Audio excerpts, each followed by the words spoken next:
हमेशा ये सुना है कि हमें एक स्टूडेंट बन के रहना चाहिए, हमें हमेशा सीखते रहना चाहिए, अपने आप को इम्प्रूव करना चाहिए। बहुत सारे सक्सेसफुल लोगों ने इसके बारे में बात करी है। लेकिन रिसेंटली मैं एक किताब पढ़ रहा हूँ जिसमें एक्चुअल में पूरा चैप्टर है कि कैसे स्टूडेंट बन के रहें और उसको रहने के क्या क्या फ़ायदे होते हैं। इस वीडियो में हम उसी बारे में बात करेंगे कि हमेशा एक स्टूडेंट बन के हम कैसे रह सकते हैं। Let's start.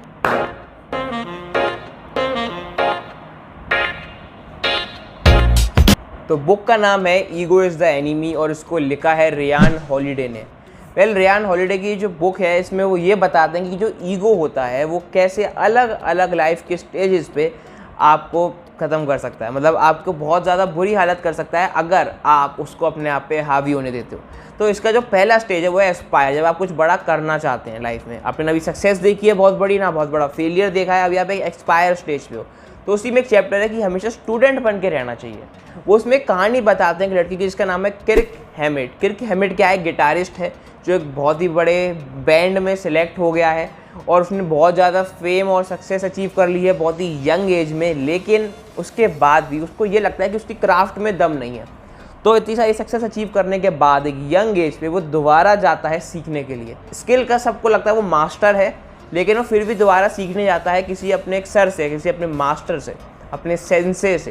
तो वो जब वो सीखने जाता है तो बहुत सारी प्रॉब्लम्स आती हैं, क्योंकि जितना मेरे को म्यूज़िक के बारे में इतना पता नहीं है, बट इस बुक में ये बताया था कि उसका कुछ एक स्टाइल है और वो कुछ अलग स्टाइल का सीखता है। तो उसकी वजह से जो उसका ट्रांजिशन होता है उसमें उसे प्रॉब्लम आती है। उसके बाद भी वो हार्ड वर्क करता है, वो मतलब never give up same thing, and वो ओवरकम कर लेता है। और उस सब के बाद पता है उसके बाद वो ये कहते हैं कि क्योंकि उसने अपने जो ईगो था उसको अपने ऊपर हावी नहीं होने दिया, अपने मास्टर के हाथ में दे दिया, मतलब कि अपने जो सेंसे थे, जो भी उनके टीचर थे, उनको दे दिया। तो उसकी वजह से वो बहुत ही बड़ी सक्सेस अचीव कर पाया। मतलब सबको लग रहा था ना वो मास्टर बन गया, वो उससे और ऊपर चला गया और ऊपर चला गया, मतलब कॉन्स्टेंटली इंप्रूव करता रहा। तो उसकी कहानी सुनाने का तुम ये सीख सकते हो कि अगर आप किसी से सीख रहे हो, मतलब आपके कोई गुरु हैं या फिर आपकी जो भी टीचर है, मास्टर हैं, तो उनके हाथ में आप अपना एम्बिशन रख देते हो कि सर आप मेरे को सिखाओ इस तक पहुंचने के लिए। तो अब आपको पता है कि आपसे कोई 1000 गुना बेटर पर्सन है, तो इसलिए आप कभी भी ईगोइस्टिक नहीं हो सकते अगर आप एक स्टूडेंट हो। अगर आप एक स्टूडेंट नहीं हो और आपको लगता है कि आपको सब कुछ पता है, तो ईगो आप पे बहुत जल्दी हावी हो जाता है। वो कहते हैं कि अगर उसको लगता कि यार सब लोग कह तो रहे हैं मैं मास्टर हूँ, तो मैं भी मास्टर खुद को मान लेता हूँ, लेकिन उसको पता था कि ये सच नहीं है, इसीलिए उस पर उसका ईगो हावी नहीं हो पाया। और इसमें एक बहुत ही कमाल का कह सकते हो एग्जाम्पल दिया है एक और पर्सन का जो मार्शल आर्ट सीख रहे हैं और वो बहुत अच्छी मार्शल आर्ट सिखाते हैं, ठीक है, सिखाते हैं बहुत अच्छी। तो उसमें क्या होता है, वो कहते हैं कि अगर आपको इम्प्रूव करना है किसी भी चीज़ को, और ये मैं बहुत इंटरेस्टिंग लगी मेरे को बात, तो आपको 3 लोगों से बात करनी पड़ेगी। एक वो जो आपसे बेहतर हैं, एक वो जो आपसे थोड़ा सा कम जानते हैं ताकि आप उनको सिखा सको, और एक वो जो आपके लेवल के हैं।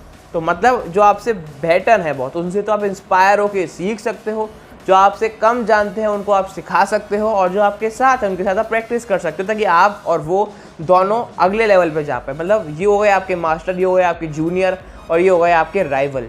तो इस तरीके से अगर आप देखते हो तो बहुत अच्छा है। उसको प्लस माइनस और इक्वल टू की अप्रोच कहते हैं। एक प्लस कोई जैसे आपसे अच्छा, एक माइनस जिसको आप सिखा रहे हो, और एक इक्वल टू जो आपके साथ प्रैक्टिस कर रहा है अगले लेवल पे जाने के लिए। ये मार्शल आर्ट्स के लिए तो नहीं, मतलब मार्शल आर्ट्स में और ये सब जगह लाइफ में भी अप्लाई होता है, कुछ भी सीख रहे हो। तो दैट्स हाउ इट इज़। और एक लाइन जो मुझे इसकी इतनी अच्छी लगी इस चैप्टर की, कि जब एक स्टूडेंट रेडी होता है तो एक टीचर अपने आप अपीयर हो जाता है। When student is ready a teacher appears.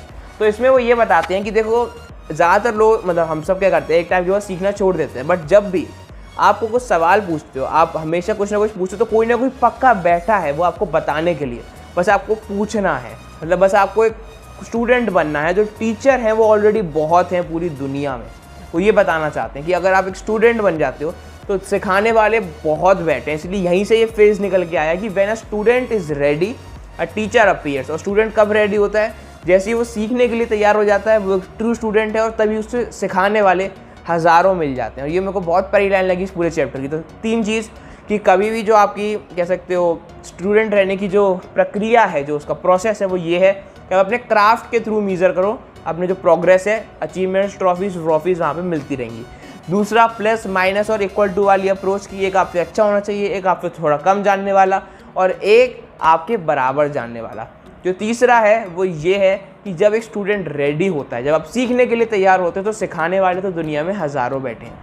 तो ये था इस बुक का तीसरा चैप्टर से, थर्ड चैप्टर से मैंने ये बात करी है। और अगर आपको और कुछ जानना है इसके बारे में तो आप मेरे चैनल को सब्सक्राइब कर सकते हो और वीडियोस देखो वगैरह वगैरह।